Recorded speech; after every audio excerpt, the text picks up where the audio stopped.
पता ही नहीं है कि 7E टैक्स किन लोगों के ऊपर अप्लाई होगा और ये टैक्स क्या है, किस तरह से अपने पे करना है। 7E टैक्स लगने के बाद मार्केट की क्या सूरत हाल होगी। फॉर एग्जाम्पल, अगर आप जिस घर के अंदर रह रहे हैं वो 5 करोड़ का है या 3 करोड़ का है।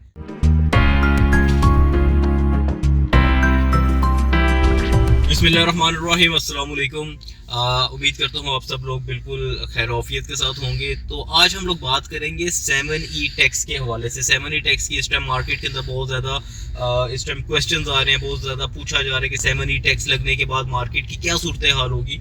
तो उसी हवाले से आज मैं जो है वो डिस्कस करूंगा कि 7E टैक्स बेसिकली है क्या। काफ़ी सारे लोगों को तो अभी ये इस बारे में पता ही नहीं है कि 7E टैक्स किन लोगों के ऊपर अप्लाई होगा और ये टैक्स क्या है, किस तरह से अपने पे करना है। तो सबसे पहले अगर 7E टैक्स के बारे में जिक्र करेंगे, 7E टैक्स जो है वो किन लोगों के ऊपर अप्लाई होगा। तो 7E टैक्स उन हजरात के ऊपर अप्लाई होगा कि जिनके पास 2.5 करोड़ से ज़्यादा की प्रॉपर्टी होगी, जो 2.5 करोड़ से ज़्यादा प्रॉपर्टी के मालियत रखते होंगे। और इसके अंदर कुछ शराइत हैं, वो ये है कि फॉर एग्जांपल, अगर आप जिस घर के अंदर रह रहे हैं वो 5 करोड़ का है या 3 करोड़ का है तो उसके ऊपर आपको अप्लाई नहीं होगा।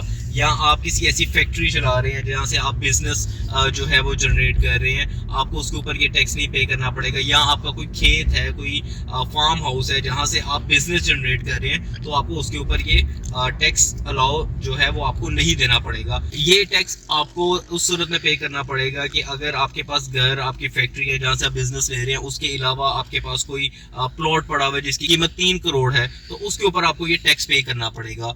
और अगर आपके पास प्रॉपर्टी 2.5 करोड़ से नीचे की है, फॉर एग्जांपल आपके घर या आपके फार्म हाउस या आपकी फैक्ट्री, कमर्शियल जो भी आपकी चीज़ है, उसके अलावा अगर आपके पास 3 करोड़ या आपके पास 4 करोड़ की प्रॉपर्टी है या कोई प्लॉट है, तो उसके ऊपर आपको ये 1% एनुअली पे करना पड़ेगा। और अगर आपके पास 2.5 करोड़ से नीचे की प्रॉपर्टी है तो फिर आपको FBR की तरफ से एक NOC लेना पड़ेगा। वो NOC आपने अपने पास रखना है और उसके बाद फिर आप अपनी जो भी प्रॉपर्टी वगैरह सेल परचेज करेंगे तो उसके ऊपर आपको ये 7E टैक्स नहीं देना पड़ेगा।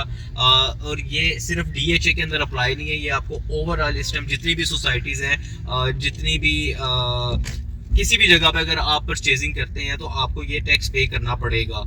और पहले कोर्ट की तरफ से इसको रिजेक्ट कर दिया गया था, इसको डिले कर दिया गया था, ये अप्लाई नहीं होना था। लेकिन अभी यही सुनने में आया कि ये आने वाले कुछ दिनों के अंदर ये अप्लाई हो जाएगा।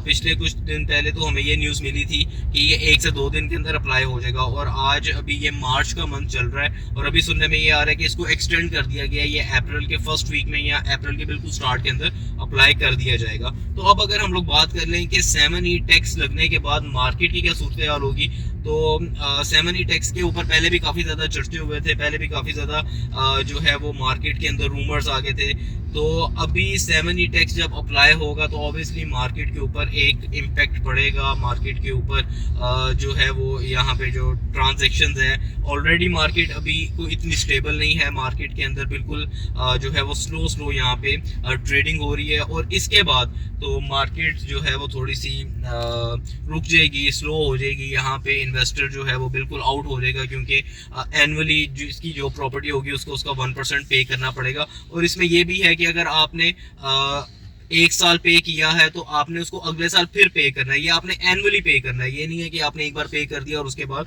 इसका किस्सा खत्म हो गया। तो आपने 7E टैक्स जो है वो एनुअली पे करना है अपनी प्रॉपर्टी के मुताबिक, कितनी की आपकी प्रॉपर्टी है। और ये इस तरह के टैक्सेस लगने की वजह से हमारी जो रियल एस्टेट का सेक्टर है ये मज़ीद और नीचे चला जाएगा।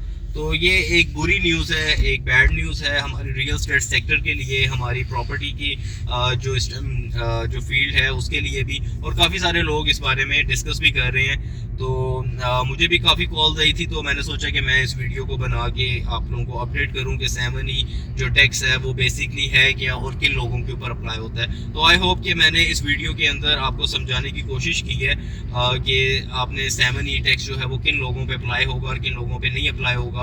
तो फर्दर इन्फॉर्मेशन के लिए आपकी स्क्रीन पे मेरा नंबर भी शो हो रहा है। अगर आपको किसी किस्म की कोई चीज़ की समझ नहीं आई तो आप एनी टाइम मुझे कॉल कर सकते हैं। इंशाल्लाह ताला मैं आपको बेहतर तरीके से अपडेट करूँगा। Thank you so much.